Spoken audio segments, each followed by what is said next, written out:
And then we jump to the last chapter, the very last chapter of Animal Farm. Yeah. Haley, have you fallen asleep, Haley? No. All right. Give us chapter 10, please. From here. Also. Years pass, and most of the original animals who lived through the rebellion have either died or are close to death. Only Clover, Benjamin, Moses, and a few of the pigs remember what life was like before the rebellion. Clover is now 14 years old and still has not retired. Despite Animal Farm's promise of a pension for retired animals, Napoleon and Squealer are both enormous and continue to grow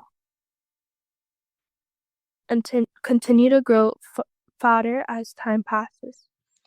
Though the farm is large and more prosperous, the animals don't feel any richer, especially since the promised use of the windmill for electricity has been abandoned.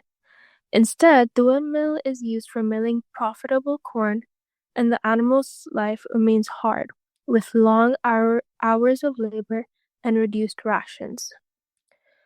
Though the animals don't remember the exact details of life under Mr. Jones, they find themselves questioning if things were better back then. However, they have no frame of reference and rely on Squealer's figures to assure them that life has improved. Benjamin, the only one who remembers everything, cynically notes that life has always been disappointing. Nonetheless, the animals maintain a sense of pride in Animal Farm, humming Beasts of England in secret, and believing that the Republic of the Animals, as foretold by O Major, will eventually come to pass.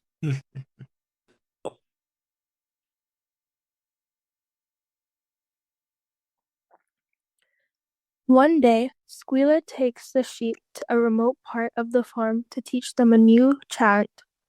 When they return, Clover is shocked to see Squealer walking on two legs, followed by the other pigs doing the same. The animals are even more stunned when they see Napoleon emerge carrying a whip in his trotter. Just as the animals begin to protest, the sheep loudly bleat their new chant: 4 legs good, 2 legs better. Overwhelmed, the animals go silent, and Napoleon and the pigs return to the farmhouse. Later, Clover and Benjamin read the 7 commandments, but they now say, all animals are equal, but some animals are more equal than others. A week later, Napoleon hosts a group of neighboring farmers for a tour of the farm. The farmers admire the efficiency of Animal Farm, especially how the animals work harder for less food than any other farm.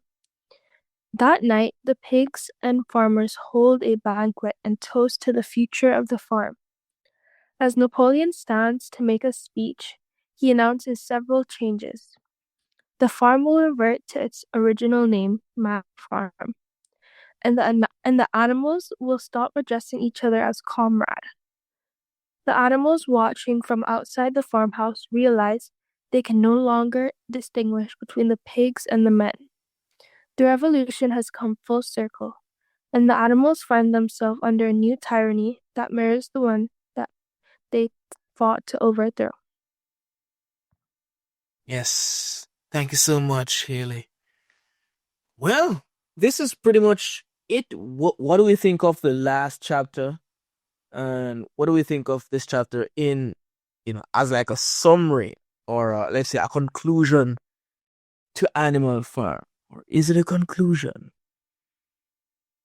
Is it really a conclusion? What do we think of it? Oh, I have a lot of thoughts, and I've had a few nightmares too. The last scene. Oh. Hmm? Most of the original animals, they are now, they have died or have almost died, and only a few really remember what the days of Mr. Jones were like.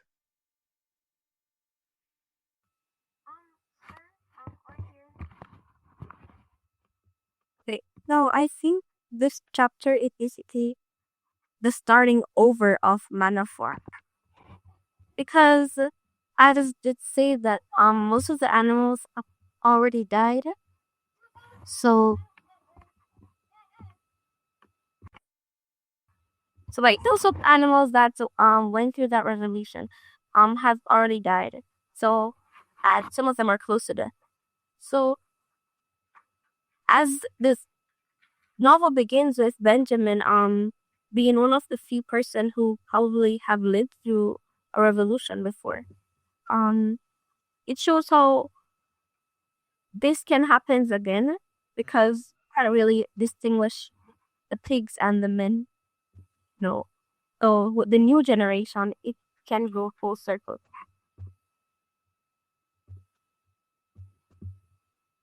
Yeah, that's very interesting. That is an idea David says is just angered by Napoleon. That idea of things going full circle, Chantel, is one that I I developed an idea maybe last year or year before last when looking at this text. I'm saying, well, if only a few people can remember the pre-revolution days, it that the revolution itself is basically forgotten. So this is gonna seem like life as it always was, as it has always been. They're not gonna call each other comrades anymore, which means that sense of militancy, that sense of revolution is gone, right? So this is just regular life. It's no longer like a new life. This is how life has always been. And so a new revolution might be in the works. Maybe a Benjamin might be the new old major, right? If he's up to it, if he wants to do it for boxers' sake. And then maybe some new animals might decide, all right, we need freedom. We can't be ruled by these. I don't know if they would call them men or pigs, because there's no difference between the pigs and the men anymore. And a crazy idea I have is maybe Mr. Jones is actually a pig. Maybe this happened before, and the differentiation between man and pig disappeared. And so Mr. Jones was Napoleon's predecessor. And after Mr. Jones, the pig, now we have Napoleon, the pig slash man. I mean, who knows anymore? When Benjamin and company dies, anything that these guys say will become reality because there will be no one to um to counteract it. And it's interesting the pigs end up on two legs. They become indistinguishable from the men. They're doing everything that humans do. The animals will look at them and not be able to say whether it's a pig or a man. So they might just become humans in that sense. And it's no longer animal farm, it's back to manor farm. So it's almost as if, just like the windmill turning, nothing happened over the past how many years. It's back to square one with a new slave master. Yes, Vashti, go ahead, please.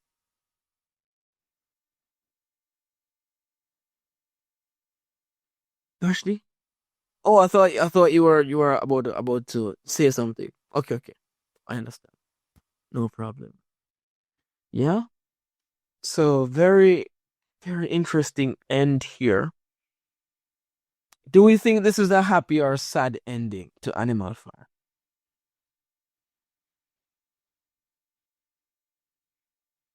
How do you feel at the end?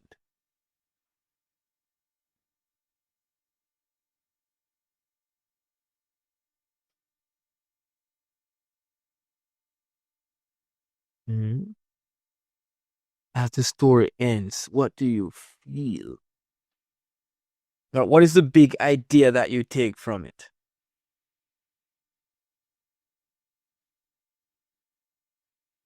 Napoleon knows a whip. He's on two legs. Pink, the sheep are chanting, four legs good, two legs better.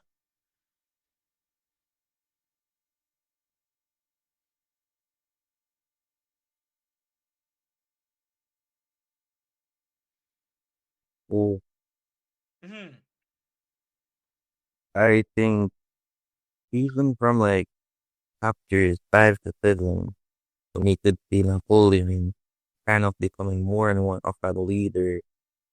I think the animal could have been more against, but even in the start where it was Snowball versus Napoleon, even though the animal weren't really that victorious, I think at least someone could have been there to say that, like, aren't we all supposed to be equal? Mm. But then it got to a point where it seemed like the prime minister versus the opposition leader with their followers. And from the start, it kind of just seemed like rule number one was violated. Yeah, yeah. And some questions that the end brought up for me, David, was what if Snowball was chosen as the leader? What if it was Snowball? Would things have been different? Would things have ended differently if Snowball had risen to power instead of Napoleon? What do you think? What difference do you think that would have made, if any?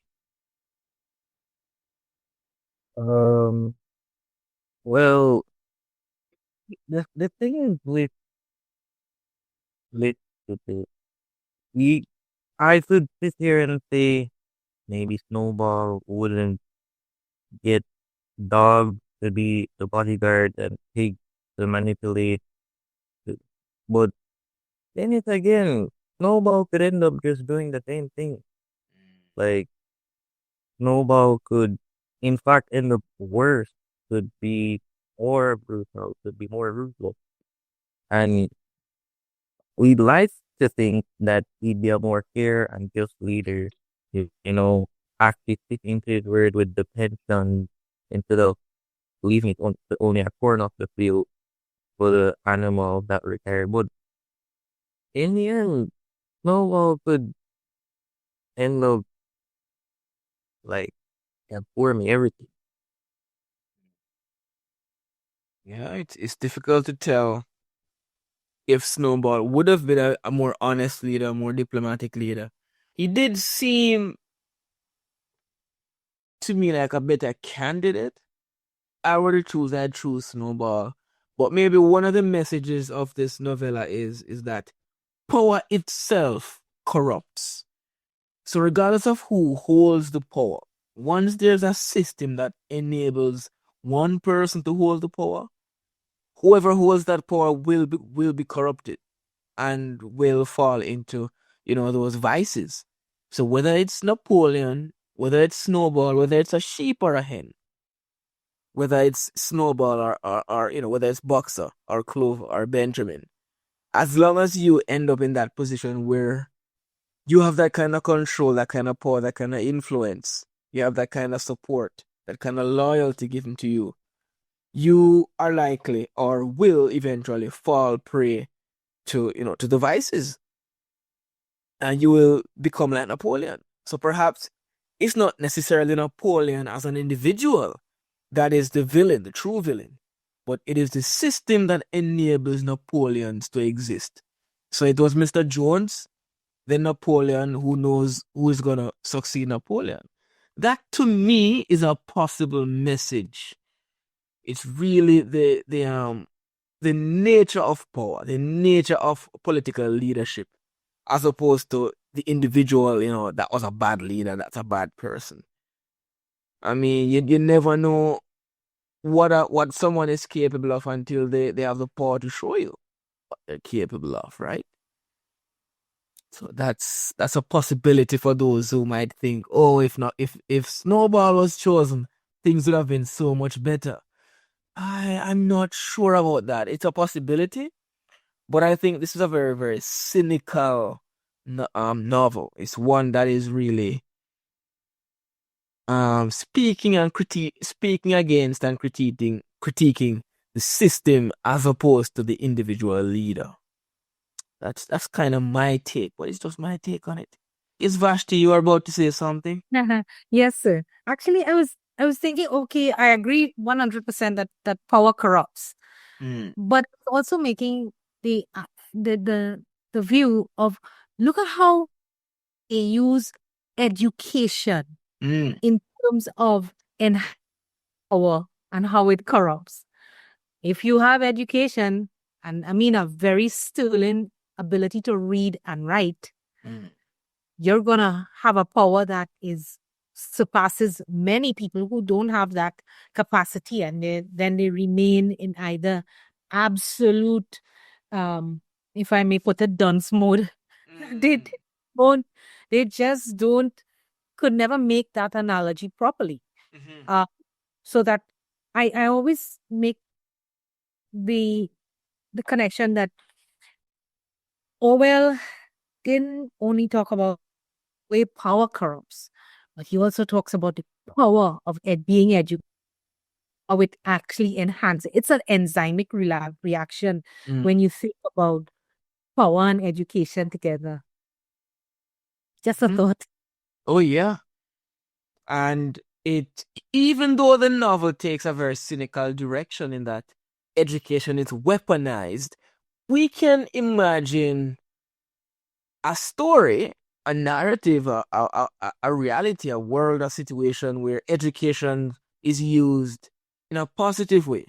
Still power, but for good, right? We know in the real world there are geniuses who are, we might call them evil geniuses.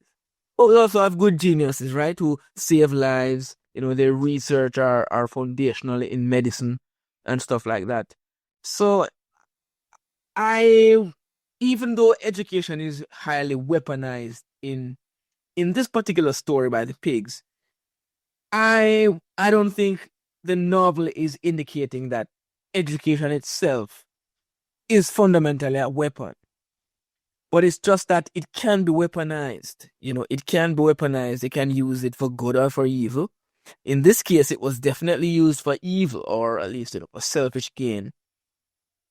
And we see where Benjamin, who I would say is equally as educated as the pigs, just didn't use his education for good. There would have been some kind of, let's say, fair battleground if it were Benjamin against against the pigs, right? Imagine if Benjamin started a political party and, you know, he used his not just education but his experience, because is the most experienced animal, right? The most experienced. Imagine if he had used that to counteract what the pigs were doing. Then we would have seen a fair exchange of, you know, two educated parties, you know, one perhaps very selfish, the other perhaps very benevolent. But we never see education used for good, pretty much. Because Benjamin, the most educated animal that could have um, gone against the pigs, didn't. And so, in a sense, we see where education is weaponized and used for evil, but we also see what happens when the good people, let's put it that way, who are educated, sit back. We see the consequence of that. The consequence is Boxer ends up in the cart. Boxer ends up being sent to the glue factory, right? And so Orwell is certainly critiquing the pigs and, you know, how underhanded and selfish they are, but he's also critiquing Benjamin. He's critiquing um the people who can stand against evil, who are all, you know, people who are also educated, they have the resources, but they turn a blind eye. They don't necessarily use their brains for good. They allow those who are selfish and those who are ruthless to just run amok. Right? The story would have been so much different. It would have been a much different story if um if Benjamin had a different personality. I think Benjamin could have been such a key character, such a key rival to the pigs. But what happened is we had a one-sided affair where we have the educated pigs versus the uneducated masses. And so the masses just can't win. It's impossible. Because knowledge is power, education is power. Yeah. Certainly. So that this novel does say a lot about, yes, Vashti. So, but when you look at the fear that the pigs, Napoleon and his entire militia had on those animals, Benjamin knew that if he had ever started anything, he was going to be a dead donkey. And he made that very clear that was not going to happen. Nobody has ever seen a dead donkey yet.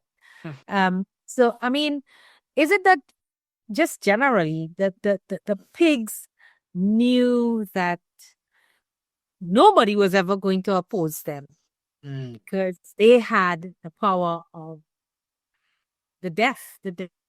You had literally walking Those over 9 dogs.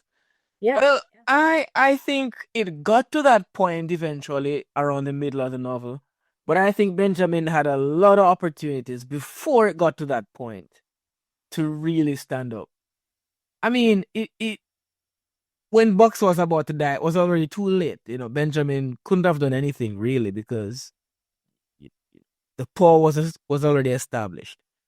But before Napoleon really became God, essentially, before that happened, there was a lot of opportunity that Benjamin could have used to speak out, to contradict Squealer, right? When Squealer is talking madness, Benjamin could have said something, could have said, no, animals, don't listen to that.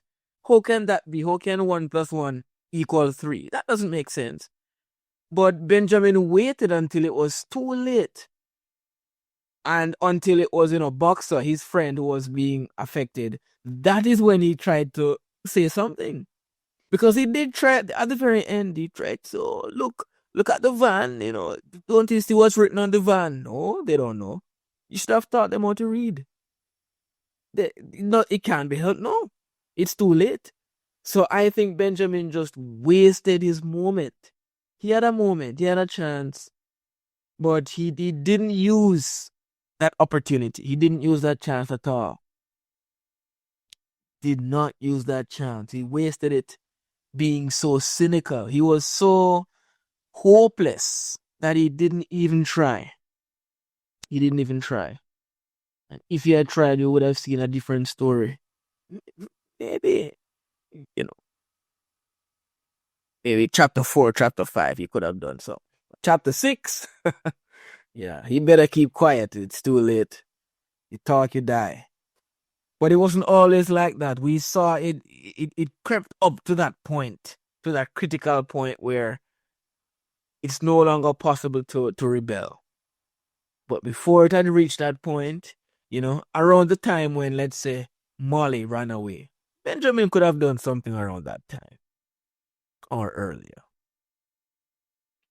But he chose not to, and we see the consequence of that. We see what happens when education is not used. It's just sat on. We see what happens when education is used for evil. This novel, unfortunately, doesn't show us anything about what happens when education is used for the benefit of the world. That just doesn't happen in this novel. Yeah. Some interesting quotes from the final chapter here. The creatures outside looked from pig to man and from man to pig and from pig to man again. But already it was impossible to say which was which. Right? And this definitely just encapsulates the transformation of the pigs to humans. They have essentially become the Mr. Jones that the revolution was started to overthrow. And of course, if you should remember one line from this entire novel, it is this commandment here: all animals are equal, but some animals are more equal than others. And it's a nonsense quote. That's why I like it. It's easy to remember. It doesn't make sense because we know what equal means, and we know that one thing can't be more equal than something else. It's either equal or not. right? So it's not just that they're rewriting the principles of animalism, but they're rewriting the animal's sense of logic, right? The animal's own common sense now is thrown out the window because they have to believe this nonsense. Yes, we're equal, but I'm more equal than you. It calls the question, what do you even mean by equal? It's a meaningless word in this command. It has no meaning. But the animals believe it. Right? The cyclical nature of oppression definitely something that comes out at the end.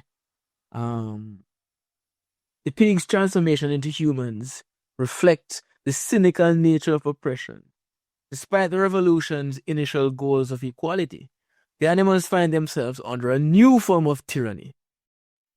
And, this theme highlights Orwell's critique of how revolutions often lead to the rise of new oppressors who are just as corrupt as the ones they replaced. Right? Just as corrupt as the ones they replaced. A question I have for you guys, I don't know, I wonder what your answer will be. I'm very curious. Do you think the transformation at the end from pig to human was a literal transformation? Do you think they actually became human? Or do you think it's their behavior became so human-like that the animals... Transformation of the mentality. The mentality. All right. Interesting. So not a literal morphing into human beings. Mm-hmm. Well, I don't think it's literal. I think it's more figurative. Like, know that they're walking on two legs, the pig. But I think it also kind of ties into what you were mentioning earlier. Maybe Mr. Jones was actually, you know, a pig with the beginning. So if I feel like if it were to be literal, maybe this could be like a bit of fiction tied into this. Mm-hmm. Yeah, I mean, yeah, we have talking animals, so I don't see why that would be impossible in such a world as this. Yeah, yeah, interesting. This transformation, because the animals really couldn't tell.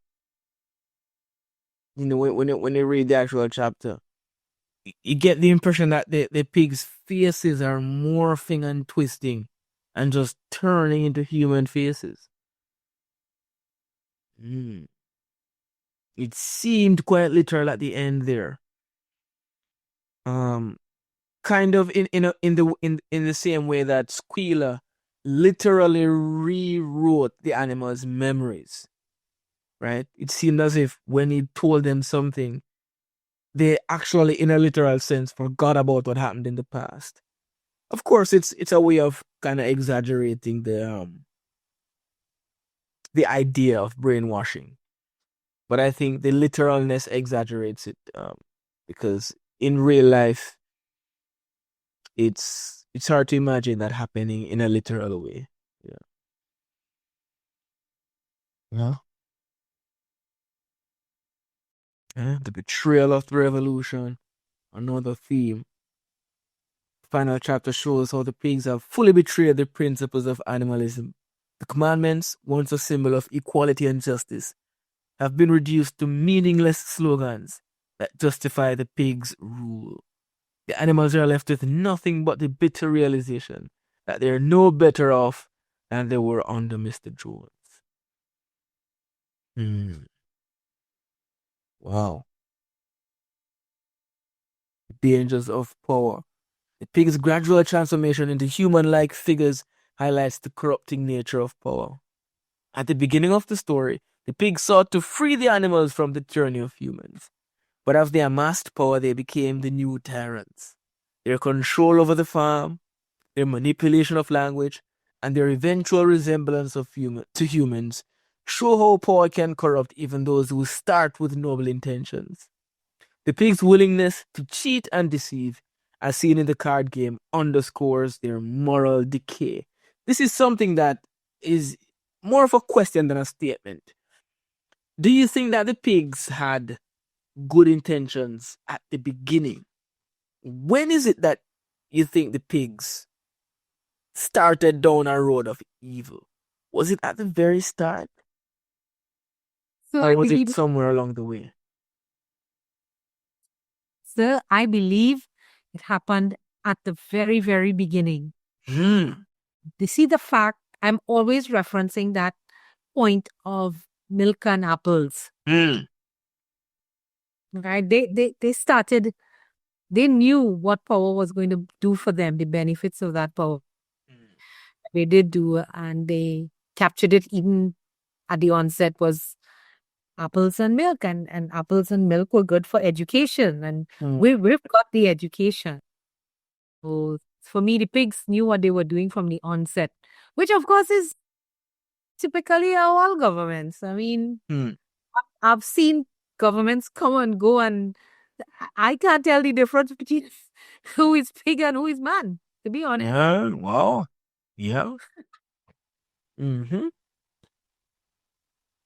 So interesting.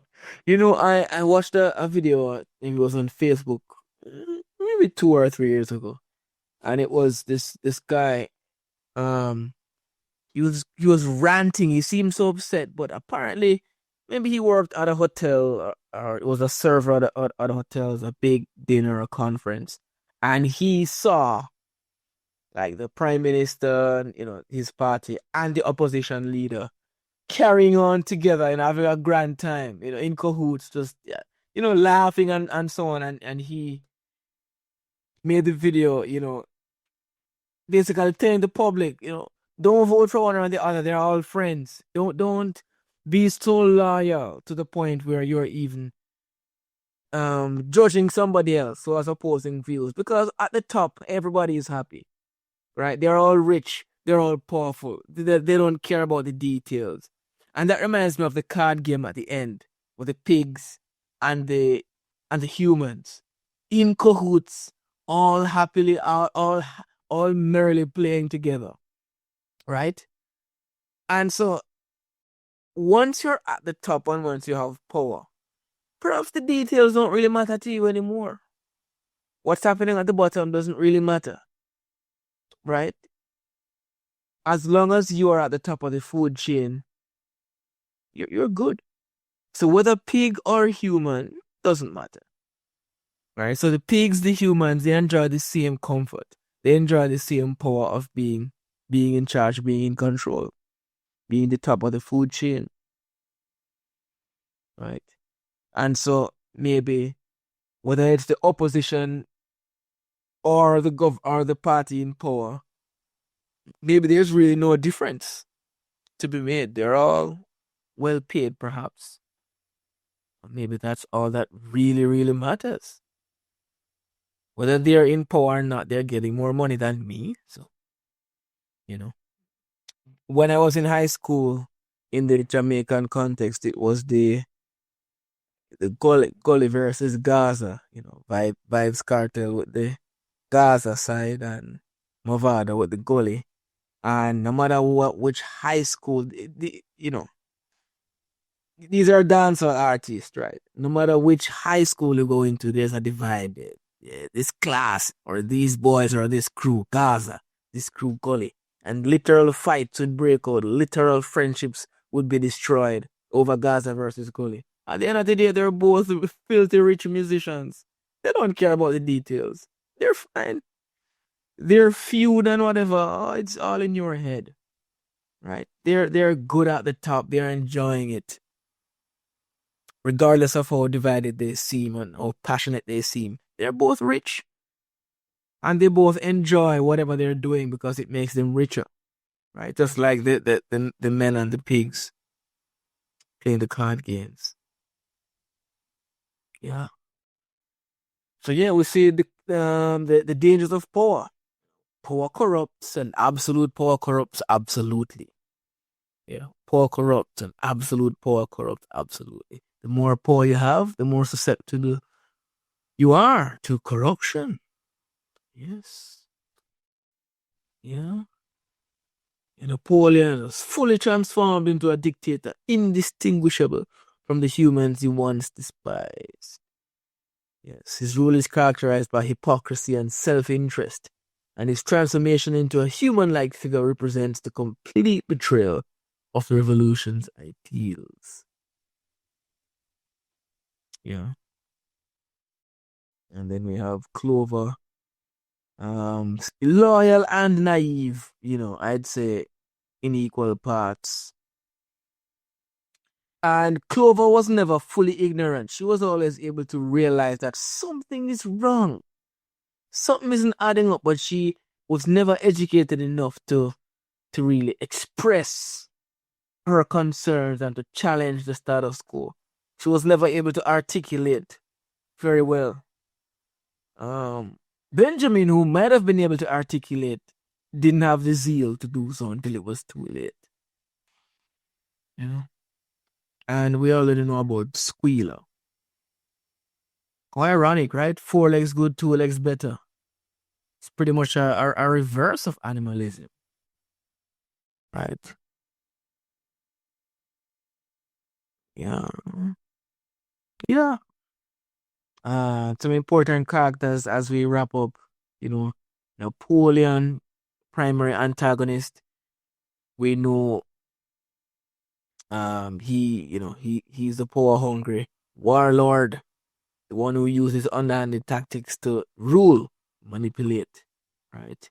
We have Snowball, a very idealistic leader, seems to have been the better choice, but he was eventually cast out of the farm. He had this wonderful idea of the windmill, which never materialized. Eventually, is defeated by Napoleon, defeated and then scapegoated, villainized. We have Boxer, the hardworking, the loyal, the I will work harder guy. The Napoleon is always right guy. And at the very end, he is not given his reward. He's betrayed by the government. And of course, he represents the working class, works hard, and they are discarded at the end of their work life, pretty much. We have Squealer, the mouthpiece, the propagandist, the one who represents the idea of eloquence being a weapon. Language, not just education, but specifically language, the ability to communicate and to persuade. We see how Squealer uses that to serve Napoleon, to trick the people into believing all kinds of madness. Old Major. Who would we correlate Old Major to? What would be his real life parallel? We've looked at all these characters and what they could mean in terms of real types of people.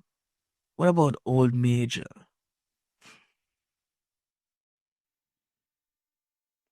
Karl Marx, Lenin.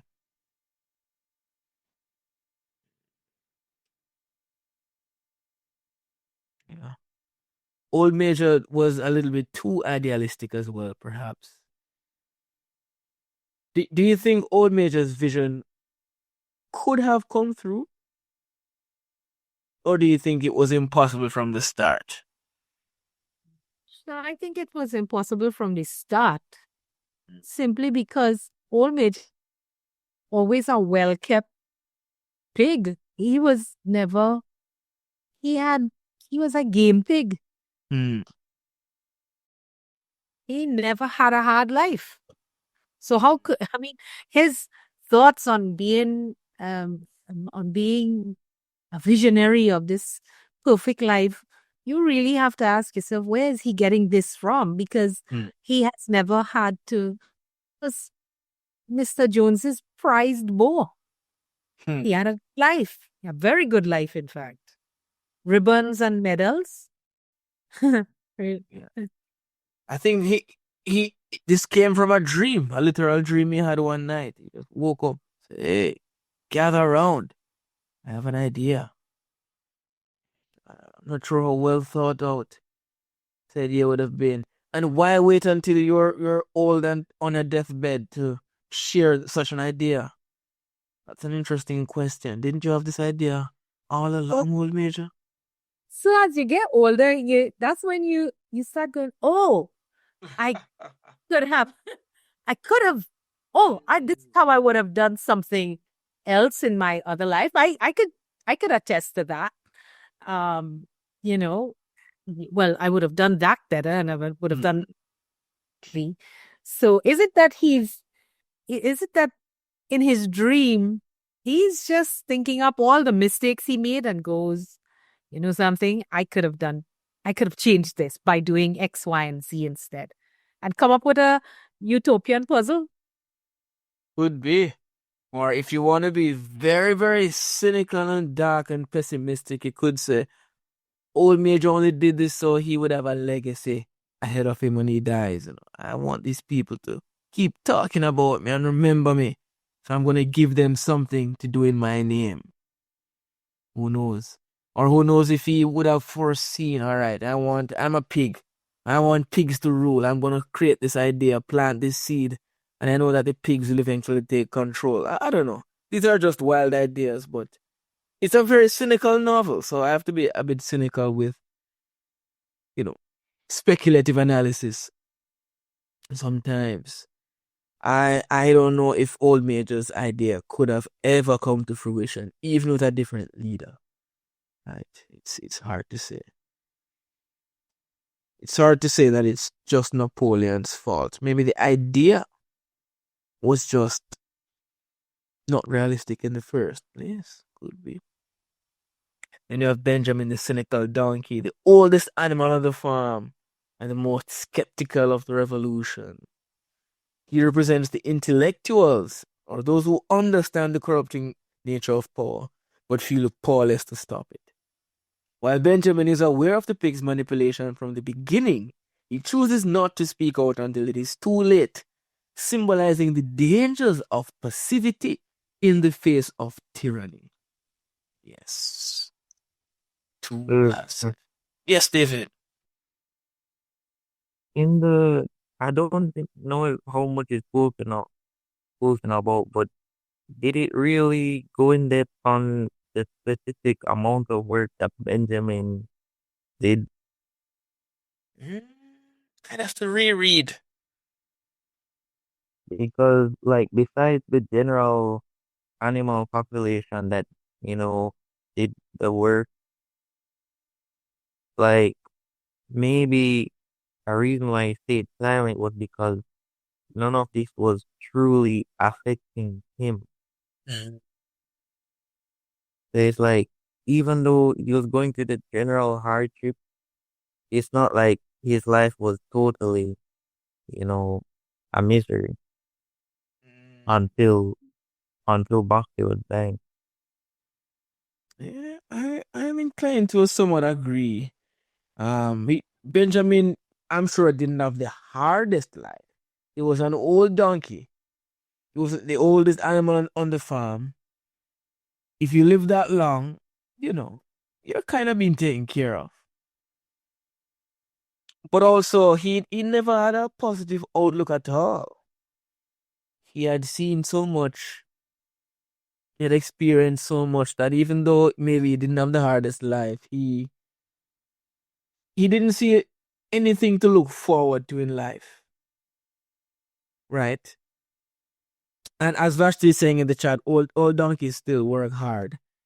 Yeah, he worked hard, but he must have gotten at least the respect of age from Mr. Jones. Because you have your old faithful donkey. I don't think he was treated badly, but I think he, like the other animals, he was still a slave. He was a slave to Mr. Jones, and he was the longest living, longest serving slave. Right? And he just didn't imagine. He wasn't a very imaginative donkey at all. He didn't imagine that things could be different at all. So yeah, he worked hard, I'm sure. Yeah. Never see a dead donkey yet. Man, Benjamin. We have Molly. Molly. The one who cares more about luxury than collective equality. Yeah. We've talked about Molly. The dogs, the enforcers, the army, representing the military might, the force. Right. Yes. Used to silence oppression and to quell all rebellion. We have the original human owner of Manor Farm, Mr. Jones, the old corrupt order that the animals overthrew. And Mr. Jones, even though he is, let's say evil, he wasn't quite as diligent as the pigs. He wasn't that kind of mastermind because he was negligent. He was cruel. He was cruel, but he was also not very calculating. And so he was able, he opened himself to be overthrown by the pigs, who were a bit more calculating in their moves. Yeah. So cruel, but also negligent and irresponsible, which led to his own demise. I think the pigs ended up being better, more human than Mr. Jones, in a sense. Yeah. And we have Mr. Frederick, Mr. Pilkington, the farmers. Yeah. And some closing thoughts, yeah. Powerful allegory that explores the dangers of totalitarianism and the corrupting influence of power. Yeah. And of course, as we look at, I think there are 3 layers at which we can look at this novella. We can look at the novella in the context of Animal Farm itself, the context, the setting of the farm, the animals, the pigs. We can look at it in the context of the Russian Revolution and, all the key figures in that revolution, and, the different messages you can get, the different parallels you can draw. But the third layer, which might be the most interesting layer, especially for CXC, is, looking at it and comparing it to what's happening in the world today. What's happening in politics, what's happening in our own countries. What are some similarities that we can find? What are some things that remain true, even since the time that this novel was written? Right. And the more you look, the more you find. That's what I think. And that's Animal Farm. That's Animal Farm. That's the novel. Pretty much done.